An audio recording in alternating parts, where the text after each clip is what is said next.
दोस्तों, मैक्सिमम लोग एचआरए को बहुत छोटा टॉपिक समझते हैं।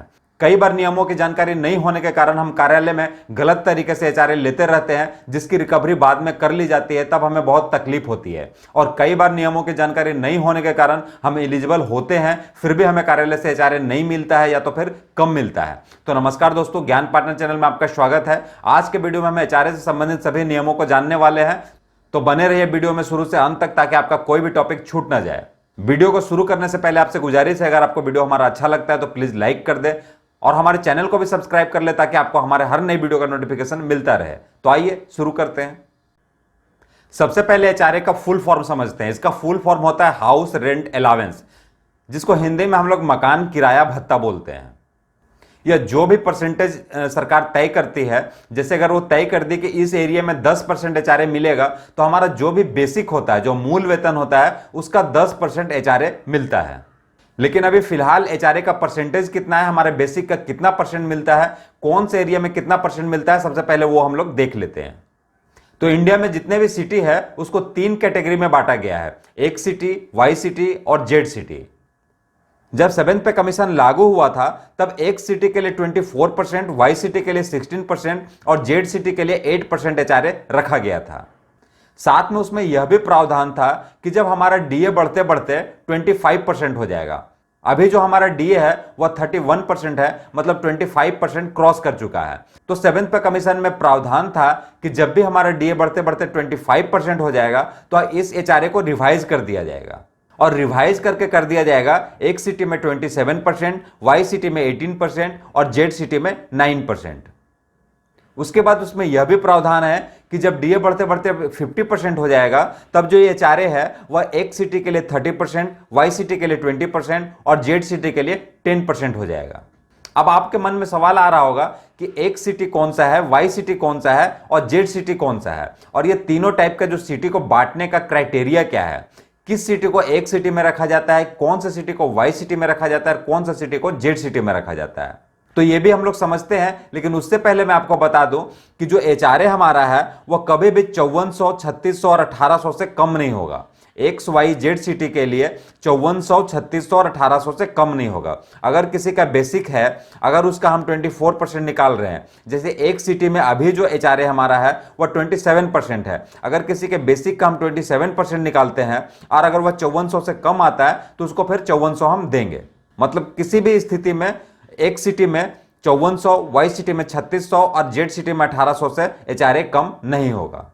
अब हम लोग समझते हैं कि सिटी को कैटेगराइज कैसे किया जाता है, मतलब एक सिटी, वाई सिटी और जेड सिटी में सिटी को कैसे बांटा जाता है। तो जो भी सिटी का जो पॉपुलेशन है वो 50 लाख से अगर ज्यादा है तो उसे एक सिटी में रखा जाता है। अभी अगर कोई सिटी वाई सिटी में है, जैसे ही उसका पॉपुलेशन 50 लाख से ज्यादा होगा तो उसको एक सिटी में कर दिया जाएगा। और वाई सिटी के लिए जो आबादी है वो 5 लाख से 50 लाख तक होना चाहिए। अगर 50 लाख से ज्यादा है तब तो वो एक सिटी में चला जाएगा, लेकिन 50 लाख से कम है और 5 लाख से ज्यादा है या 5 लाख है, 5 लाख से लेकर 50 लाख तक का जो सिटी है उसे वाई सिटी में रखा गया है, और जहां की आबादी 5 लाख से भी कम है उसको जेड सिटी में रखा गया है। अब हम लोग देखते हैं कि एक सिटी में कौन कौन सा सिटी आता है। तो एक सिटी में आता है अहमदाबाद, बेंगलुरु, चेन्नई, दिल्ली, हैदराबाद, कोलकाता, मुंबई और पुणे। एक चीज मैं आपको और बता दूं कि जितने भी सिटी यहां पे एक्स और वाई में आपको दिखेगा उसके अर्बन एरिया ही लिया जाता है। ऐसा नहीं कि अहमदाबाद लिखा हुआ था, अहमदाबाद पूरा डिस्ट्रिक्ट, अहमदाबाद का जो अर्बन एरिया है वहीं पर यह एक सिटी माना जाएगा। वाई सिटी भी आपको स्क्रीन में दिखाया जा रहा है, आप अपने सिटी को इसमें देख सकते हैं कि आपका सिटी कौन सा कैटेगरी में आता है, एक सिटी में आता है या वाई सिटी में आता है। मैंने सारे सिटी को यहां पर अल्फाबेटिकल लिख रखा है। अगर आपका सिटी एक्स और वाई में कहीं भी नजर नहीं आ रहा है तो इसका मतलब जो आपका सिटी है वह जेड सिटी में आता है। जो भी सिटी एक्स और वाई में नहीं दिख रहा है वह जेड सिटी है। अब आप अपने एचआरए का कैलकुलेशन खुद कर सकते हैं। अगर आप एक सिटी में है तो फिलहाल जो वहां का एचआरए 27% है, तो जितना भी आपका बेसिक है उसका 27% निकाल देंगे, वही आपका एचआरए होगा। अगर आप वाई सिटी में रहते हैं तो फिलहाल वहां पर 18% है, तो जितना भी आपका बेसिक है उसका 18% आप निकाल देंगे तो वही आपका एचआरए होगा। और अगर आप जेड सिटी में है तो फिर जितना आपका बेसिक है उसका 9% निकाल देंगे, वही आपका एचआरए होगा। और एक चीज आपको ध्यान रखना है, एक्स वाई जेड के रिस्पेक्ट में अगर देखा जाए तो कभी भी एचआरए 5400, 3600, 1800 से कम नहीं होगा। अब एचआरए के नाम से हमको लगता है कि उसका नाम है मकान किराया भत्ता, हाउस रेंट अलाउंस। मतलब हम जो रहते हैं उसके लिए यह भत्ता दिया जाता है। लेकिन अगर ऐसा कंडीशन है कि अगर हम रह तो रहे हैं एक सिटी में, लेकिन हमारा जो कार्यालय है, जो प्लेस ऑफ पोस्टिंग है, वह वाई सिटी में है, तब हमें एचआरए कितना दिया जाएगा? तो जो भी एचआरए तय किया जाता है वह प्लेस ऑफ ड्यूटी के रिस्पेक्ट में किया जाता है। अगर वाई सिटी में आपका प्लेस ऑफ ड्यूटी है और आप एक सिटी में रह रहे हैं तो आपको वाई सिटी के हिसाब से आपको एचआरए दिया जाएगा। मतलब यह प्लेस ऑफ ड्यूटी पे डिपेंड करता है, आपका प्लेस ऑफ रेसिडेंस पर यह डिपेंड नहीं करता है। कोई भी अगर हम लॉन्ग लीव पर रहते हैं, जैसे study leave, child care leave, ये सब बहुत लंबा लीव होता है, तो कोई भी अगर हम लीव पर रहते हैं तो जो पहला 180 दिन है वो आपको एचआरए मिलता रहेगा। लगातार 180 दिन तक आपको एचआरए मिलता रहेगा। उसके बाद आपका एचआरए बंद कर दिया जाएगा। उसके बाद आपको एक सर्टिफिकेट देना पड़ेगा कि छुट्टी के दौरान मैं इसी सिटी में रह रहा हूं, और जो कार्यालय अध्यक्ष होगा अगर उसको स्वीकृत कर लेते हैं तो फिर आगे भी आपको एचआरए दिया जाएगा। और अगर आप मेडिकल सर्टिफिकेट के साथ छुट्टी पे हैं, अगर आपको कोई बीमारी हो गया है, आप उसका इलाज करवा रहे हैं, उसके कारण अगर आप छुट्टी पे हैं, तो जो पहला 8 महीना है तब तक आपको एचआरए दिया जाएगा। उसके बाद फिर आपका एचआरए बंद कर दिया जाएगा। फिर आप अगर एक सर्टिफिकेट देंगे कि मैं इलाज इसी सिटी में करवा रहा हूं और मैं यहीं पर रह रहा हूं, उसको अगर जो कार्यालय अध्यक्ष अगर उसको स्वीकृत कर लेते हैं तो फिर आगे भी आपको एचआरए दिया जा सकता है। सस्पेंशन के दौरान अगर आप सस्पेंड हो जाते हैं तो सस्पेंशन के दौरान भी जो फर्स्ट 180 डेज है वहां तक आपको एचआरए मिलता रहेगा। उसके बाद फिर आपको सर्टिफिकेट देना पड़ेगा कि मैं इसी सिटी में रह रहा हूं, तो फिर आपको आगे भी एचआरए मिलता रहेगा। अब आपको पता है कि जब आपका ट्रांसफर होता है, जब किसी भी सरकारी कर्मचारी का ट्रांसफर होता है तो ज्वाइनिंग टाइम मिलता है। 10 से 15 दिन के बीच में आपको ज्वाइनिंग टाइम मिलता है कि आप एक जगह से दूसरे जगह ज्वाइन करें, तब तक बीच में आपको 10 से 15 दिन की छुट्टी दी जाती है।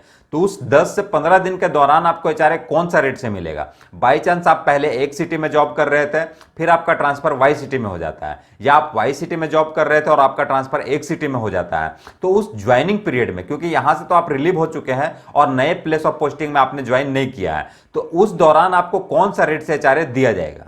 तो जब तक आप नए प्लेस ऑफ पोस्टिंग पर ज्वाइन नहीं कर लेते हैं, मतलब ज्वाइनिंग टाइम के दौरान आपको ओल्ड स्टेशन के रेट से आपको एचआरए दिया जाएगा। जहां पे पहले आप वर्क कर रहे थे वहां पे जो भी रेट तय होगा उसी रेट से आपको एचआरए दिया जाएगा। और अगर आपका टेम्पोररी ट्रांसफर कर दिया जाता है, बाई चांस आप एक सिटी में जॉब कर रहे हैं और वाई सिटी में आपको टेम्पोररी ट्रांसफर किया जाता है, मतलब परमानेंट ट्रांसफर आपका नहीं हुआ है, टेम्पोररी ट्रांसफर किया गया है, तो जो फर्स्ट 90 डेज है वो ओल्ड स्टेशन के रेट से आपको मिलता रहेगा एचआरए। 90 दिनों तक आप जहां पहले जो ओरिजिनल प्लेस ऑफ पोस्टिंग है वहीं के रेट से आपको एचआरए मिलता रहेगा। और जैसे ही 90 दिन हो जाएगा तो 90 दिन के बाद जहां आपका टेम्पोररी ट्रांसफर किया गया है वहीं के रेट से आपको एचआरए दिया जाएगा।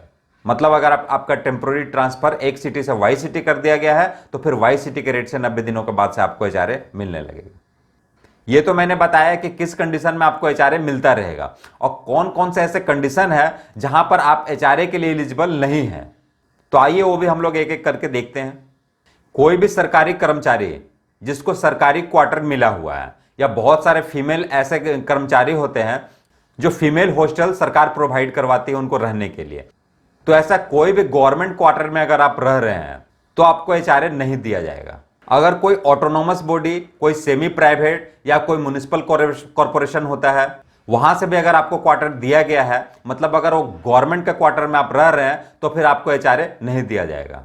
अगर पति पत्नी में से किसी एक को क्वार्टर मिला हुआ है, जैसे पति पत्नी दोनों जॉब कर रहे हैं, पति को सरकारी क्वार्टर मिला हुआ है, तो फिर पत्नी को भी एचआरए नहीं दिया जाएगा। अगर पत्नी को सरकारी क्वार्टर मिला हुआ है, दोनों साथ में रह रहे हैं, तो फिर पति को भी एचआरए नहीं दिया जाएगा। मतलब अगर दोनों जॉब कर रहे हैं और दोनों में से किसी एक को भी क्वार्टर अलॉट कर दिया जाता है तो फिर दोनों का एचआरए बंद कर दिया जाएगा।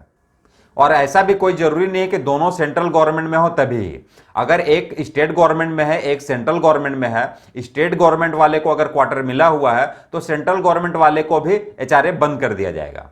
कभी कभी ऐसा होता है कि हम लोग अगर बैचलर रहते हैं, किसी एक दोस्त ने अपने नाम से क्वार्टर अलॉट करवा लिया है और दूसरा दोस्त भी उसके साथ रह रहा है, मतलब वो जो सरकारी क्वार्टर है वो दोनों शेयर पे रह रहे हैं, तो ऐसे कंडीशन में भी दोनों का एचआरए बंद कर दिया जाएगा।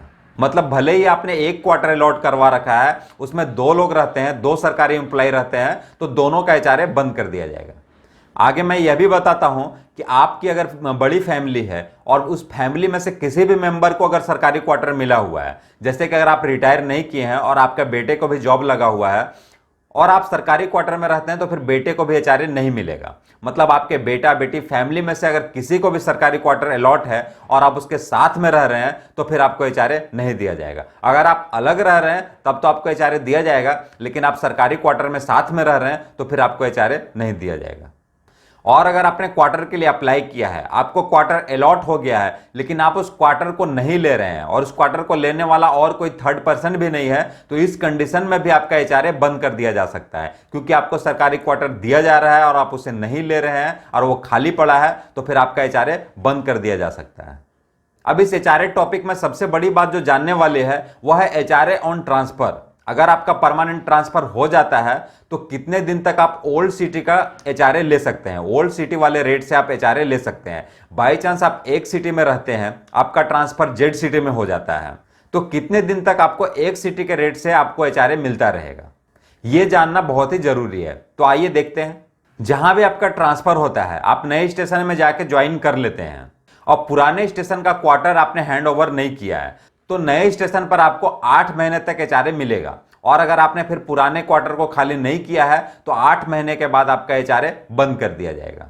और अगर आपका ट्रांसफर नई जगह में हो जाता है, आप वहां पे जाके ज्वाइन कर लेते हैं, लेकिन किसी कारण से आप फैमिली को वहां शिफ्ट नहीं कर पाते हैं, अगर आपकी फैमिली पुराने सिटी में ही रह रही है, उस कंडीशन में क्या होगा? तो ट्रांसफर के बाद आप न्यू स्टेशन ज्वाइन करते हैं तो जो पहला 2 महीना है, पहला 2 महीना आपके पुराने रेट से ही एचआरए दिया जाएगा। जहां पे आप पहले रह रहे थे वही पुराने रेट से आपको एचआरए दिया जाएगा अगर आपने फैमिली को शिफ्ट नहीं किया है नई जगह पे तब। और उसके बाद का जो 4 मंथ है या एकेडमिक ईयर जब समाप्त होता है, जो भी बाद में हो, तब तक आपको नए स्टेशन और पुराने स्टेशन में जहां भी ज्यादा एचआरए मिलता हो वही आपको एचआरए दिया जाएगा। एक जगह 24% एचआरए है, एक जगह 18% है, तो जो भी ज्यादा है वही एचआरए आपको दिया जाएगा। लेकिन कब तक दिया जाएगा? पहला 2 महीना तो मैंने बताया कि ओल्ड स्टेशन के रेट से आपको दिया जाएगा। उसके बाद का जो 4 महीना है या एकेडमिक ईयर समाप्त होने वाला है, आपका बच्चा पढ़ रहा है और एकेडमिक ईयर समाप्त होने वाला है, तो जो भी बाद में हो 4 महीना या तो फिर एकेडमिक ईयर समाप्त होने तक आपको जो है वह दोनों में से जो भी ज्यादा रेट है वही आपको एचआरए दिया जाएगा। उम्मीद है आपको एचआरए से संबंधित सभी जानकारी मिल गई होगी, आपको कोई कंफ्यूजन नहीं होगा। फिर भी अगर आपको कोई कंफ्यूजन है तो सारे सोशल मीडिया पे मैं उपलब्ध हूं, कहीं पे भी जाके आप हम मुझे मैसेज करके क्वेश्चन पूछ सकते हैं। कमेंट बॉक्स भी आपके लिए खुला है हमेशा, कमेंट बॉक्स में भी आप कमेंट करके पूछ सकते हैं। मैं कोशिश करूंगा कि आपके प्रश्नों का उत्तर जल्द से जल्द दे दूं। अगर आपको ये वीडियो अच्छा लगा हो तो प्लीज लाइक कर दीजिए, अपने दोस्तों में शेयर कर दीजिए और हमारे चैनल को भी सब्सक्राइब कर दीजिए। मिलते हैं फिर नेक्स्ट वीडियो में, तब तक के लिए बाय बाय।